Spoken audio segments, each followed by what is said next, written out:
Ozma of Oz by L. Frank Baum. Chapter 7. Ozma of Oz to the Rescue. Nanda brought Dorothy bread and water for her supper, and she slept upon a hard stone couch with a single pillow and a silken coverlet. In the morning she leaned out of the window of her prison in the tower to see if there was any way to escape. The room was not so very high up when compared with our modern buildings, but it was far enough above the trees and farmhouses to give her a good view of the surrounding country. To the east she saw the forest with the sands beyond it and the ocean beyond that. There was even a dark speck upon the shore that she thought might be the chicken coop in which she had arrived at this singular country.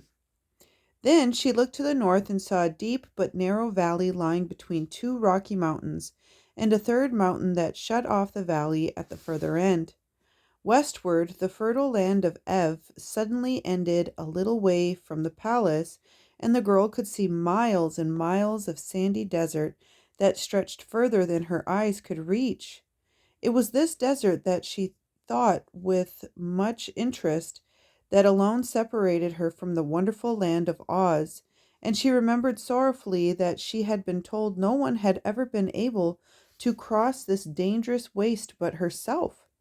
Once a cyclone had carried her across it, and a magical pair of silver shoes had carried her back again. But now she had neither a cyclone nor silver shoes to assist her, and her condition was sad indeed, for she had become the prisoner of a disagreeable princess who insisted that she must exchange her head for another one that she was not used to and which might not fit her at all.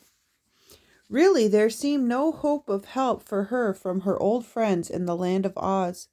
Thoughtfully she gazed from her narrow window. On all the desert not a living thing was stirring. Wait, though. Something surely was stirring on the desert. Something her eyes had not observed at first. Now it seemed like a cloud. Now it seemed like a spot of silver. Now it seemed to be a mass of rainbow colors that moved swiftly toward her.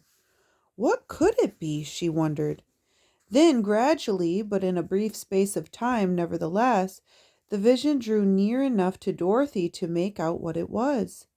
A broad green carpet was unrolling itself upon the desert, while advancing across the carpet was a wonderful procession that made the girl open her eyes in amazement as she gazed.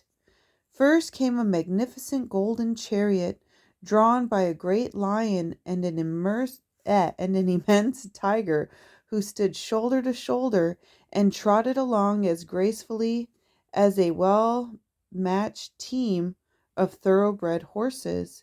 And standing upright within the chariot was a beautiful girl clothed in flowing robes of silver gauze and wearing a jeweled diadem upon her dainty head.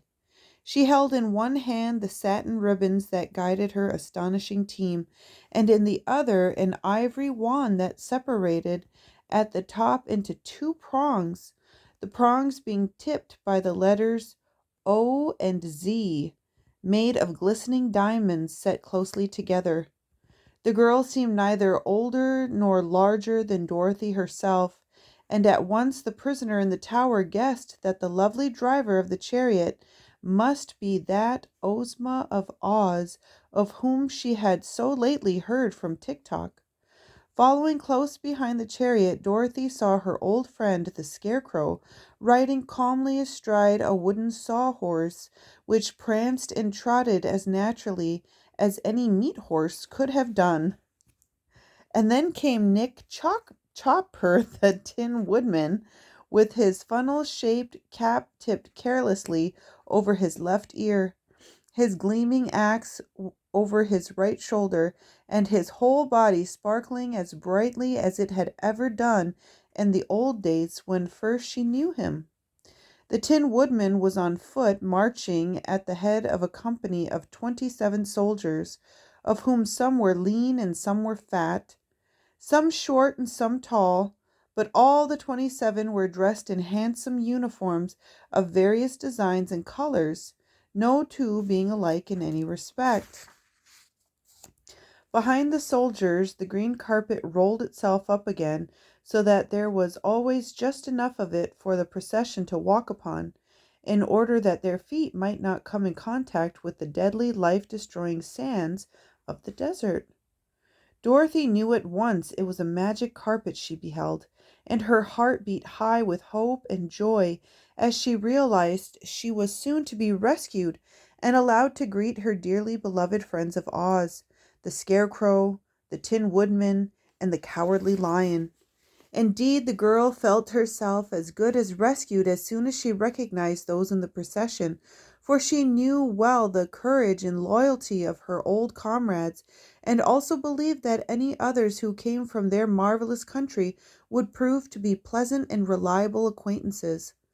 As soon as the last bit of desert was passed and all the procession, from the beautiful and dainty Ozma to the last soldier, had reached the grassy meadows of the land of Ev, the magic carpet rolled itself together and entirely disappeared.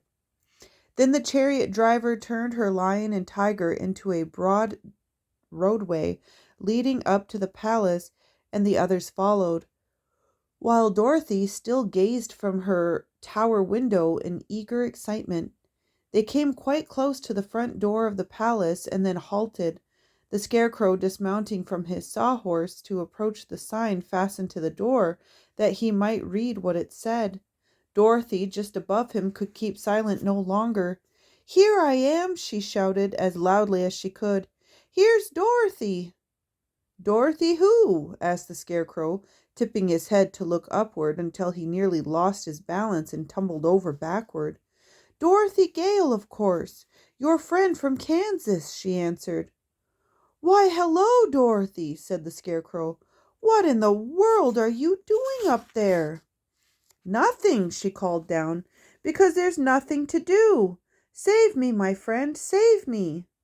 "You seem to be quite safe now," replied the Scarecrow. "But I'm a prisoner.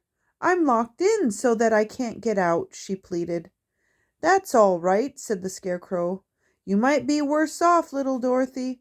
Just consider the matter. You can't get drowned, or be run over by a wheeler, or fall out of an apple tree. Some folks would think they were lucky to be up there."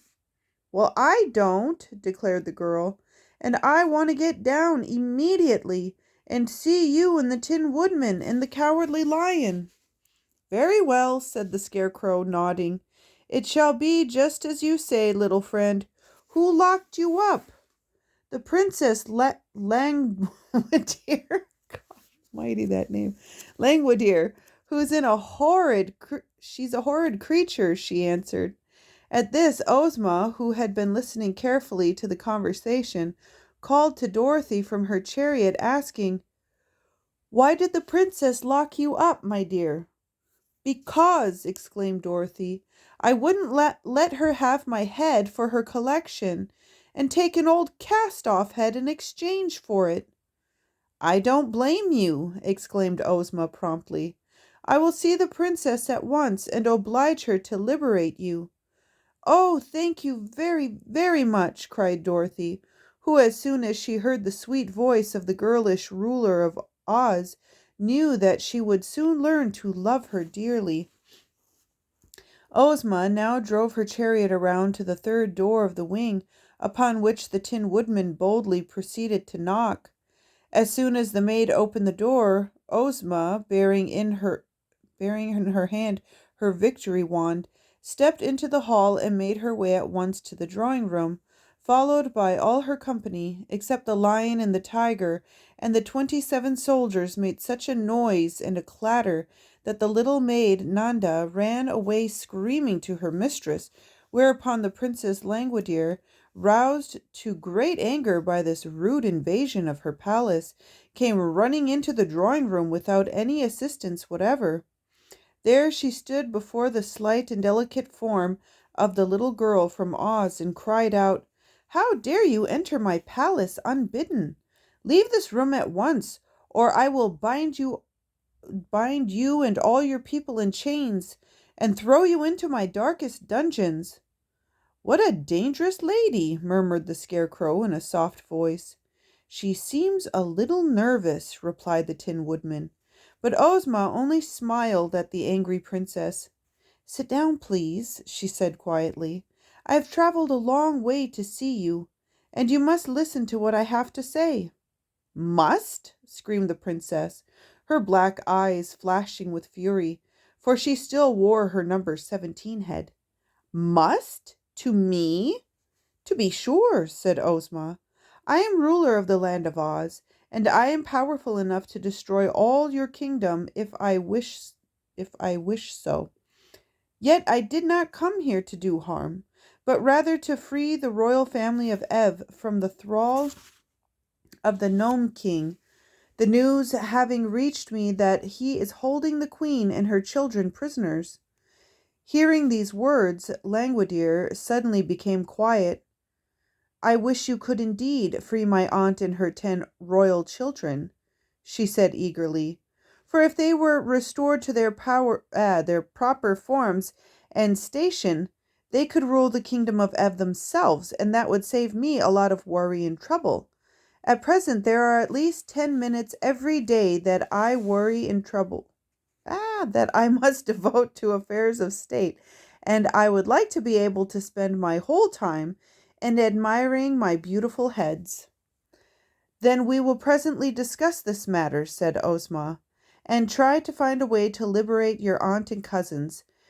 But first you must liberate another prisoner, the little girl you have locked up in your tower. Of course, said Langwidere readily.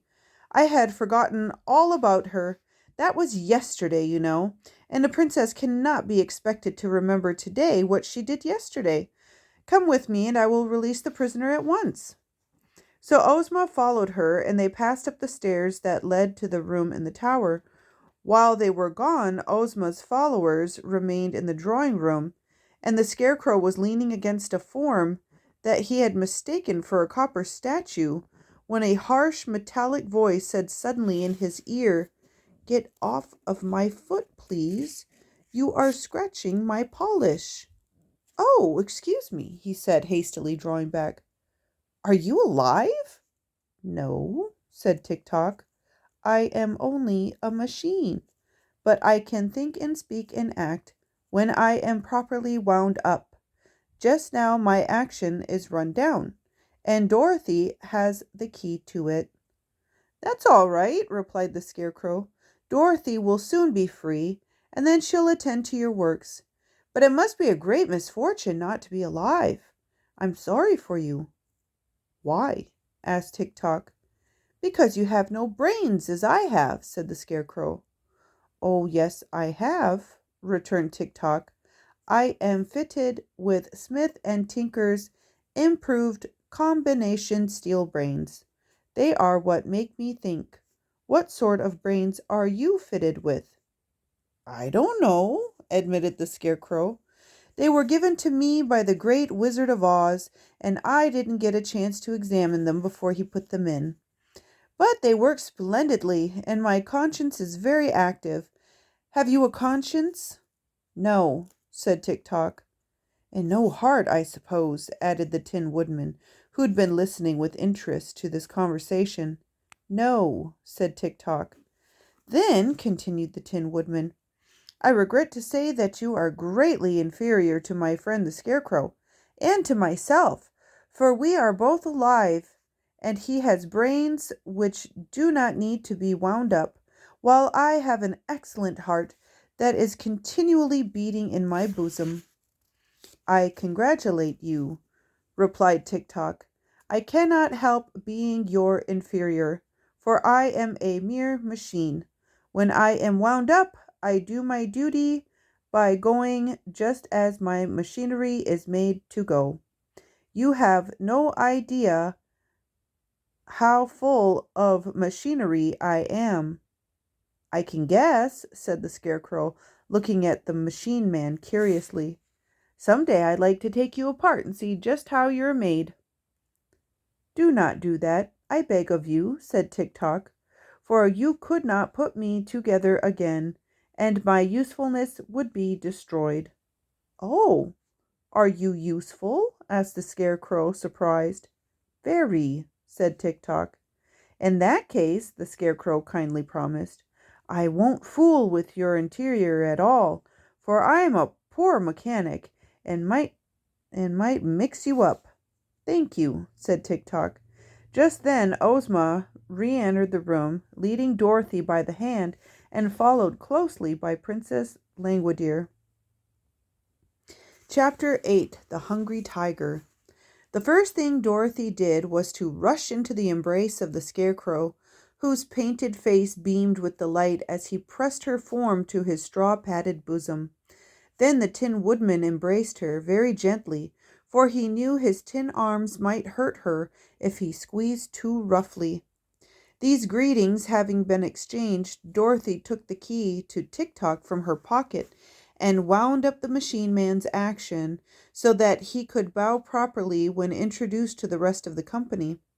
While doing this, she told them how useful Tik-Tok had been to her, and both the Scarecrow and the Tin Woodman shook hands with the machine once more and thanked him for protecting their friend. Then Dorothy asked, "Where's Billina?" "I don't know," said the Scarecrow. "Who's Billina?"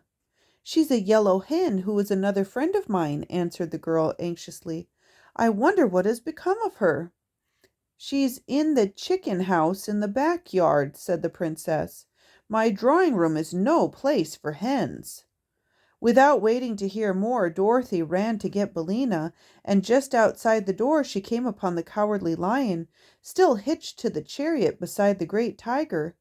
The Cowardly Lion had a big bow of blue ribbon fastened to the long hair between his ears, and the tiger wore a bow of red ribbon on his tail just in front of the bushy end.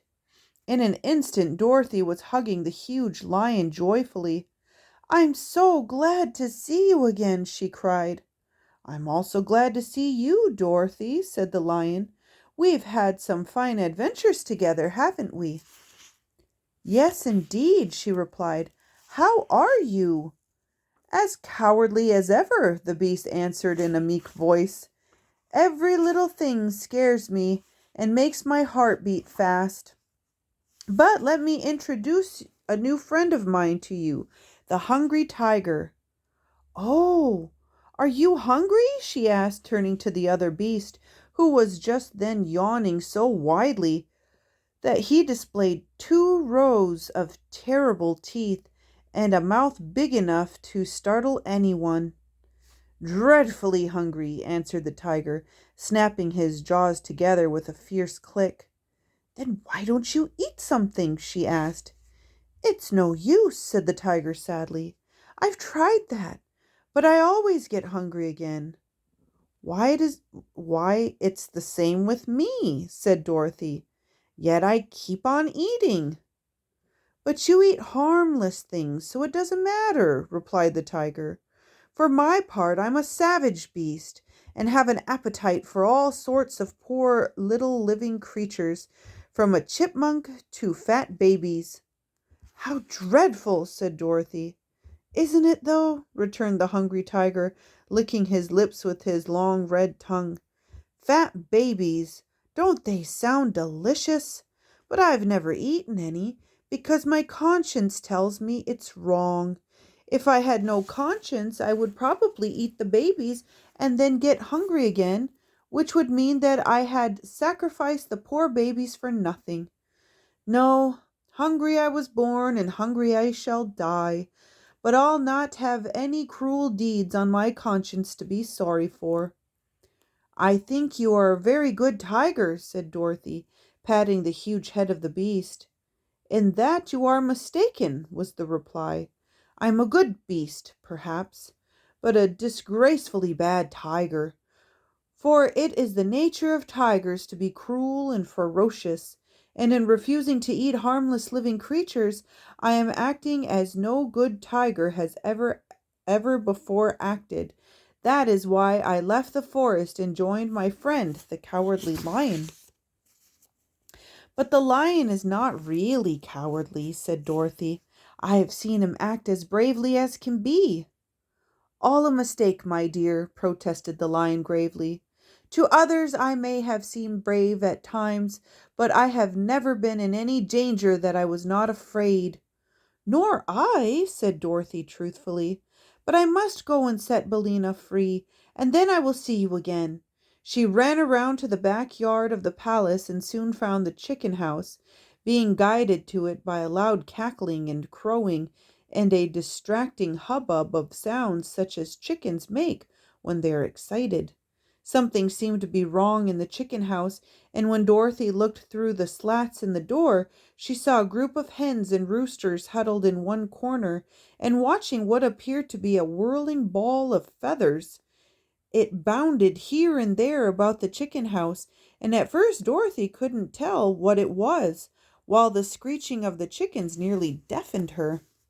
But suddenly the bunch of feathers stopped whirling, and then, to her amazement, the girl saw Billina crouching upon the prostrate form of a speckled rooster. For an instant they both remained motionless, and then the yellow hen shook her wings to settle the feathers and walked toward the door with a strut of proud defiance and a cluck of victory, while the speckled rooster limped away to the group of other chickens, trailing his crumpled plumage in the dust as he went. "Why, Billina!" cried Dorothy in a shocked voice. "Have you been fighting?" "I really think I have," retorted Billina. "Do you think I'd let that speckled villain of a rooster lord it over me and claim to run this chicken house as long as I'm able to peck and scratch? Not if my name is Bill." "It isn't Bill, it's Billina, and you're talking slang which is very undignified," said Dorothy reprovingly. "Come here, Billina, and I'll let you out, for Ozma of Oz is here and has set us free." So the yellow hen came to the door, which Dorothy unlatched for her to pass through, and the other chickens silently watched them from their corner without offering to approach nearer. The girl lifted her friend in her arms and exclaimed, "Oh, Billina, how dreadful you look! You've lost a lot of feathers, and one of your eyes is nearly pecked out, and your comb is bleeding." "That's nothing," said Billina. "Just look at the speckled rooster. Didn't I do him up brown?" Dorothy shook her head. "I don't approve of this at all," she said, carrying Billina away toward the palace. "It isn't a good thing for you to associate with those common chickens. They would soon spoil your good manners, and you wouldn't be respectable anymore." "I didn't ask to associate with them," replied Billina. "It is that cross old princess who's to blame. But I was raised in the United States, and I don't allow any one horse chicken of the land of Ev to run over me and put on airs, as long as I can lift a claw in self-defense." "Very well, Billina," said Dorothy. "We won't talk about it any more." Soon they came to the Cowardly Lion and the Hungry Tiger, to whom the girl introduced the yellow hen. "Glad to meet any friend of Dorothy's," said the lion politely. "To judge by your present appearance, you are not a coward as I am." "Your present appearance makes my mouth water," said the tiger, looking at Billina greedily. My, how good you would taste if I could only crunch you between my jaws. But don't worry, you would only appease my appetite for a moment, so it isn't worth while to eat you." "Thank you," said the hen, nestling closer in Dorothy's arms. "Besides, it wouldn't be right," continued the tiger, looking steadily at Billina and clicking his jaws together. "Of course not," cried Dorothy hastily. "Billina is my friend, and you mustn't ever eat her under any circumstances." "I'll try to remember that," said the tiger. "But I'm a little absent-minded at times." Then Dorothy carried her pet into the drawing room of the palace, where Tik-Tok, being invited to do so by Ozma, had seated himself between the Scarecrow and the Tin Woodman. Opposite to them sat Ozma herself and the Princess Langwidere, and beside them there was a vacant chair for Dorothy. Around this important group was ranged the army of Oz, and as Dorothy looked at the handsome uniforms of the 27, she said, "Why, They all seem to be officers." "They are, except one," answered the Tin Woodman. "I have in my army 8 generals, 6 colonels, 7 majors, and 5 captains, besides 1 private for them to command. I'd like to promote the private, for I believe no private should ever be in public life, and I've also noticed that officers usually fight better and are more reliable than common soldiers. Besides, the officers are more important looking and lend dignity to our army." "No doubt you're right," said Dorothy, seating herself beside Ozma. "And now," announced the girlish ruler of Oz, "we will hold a solemn conference to decide the best manner of liberating the royal family of this fair land of Ev from their long imprisonment."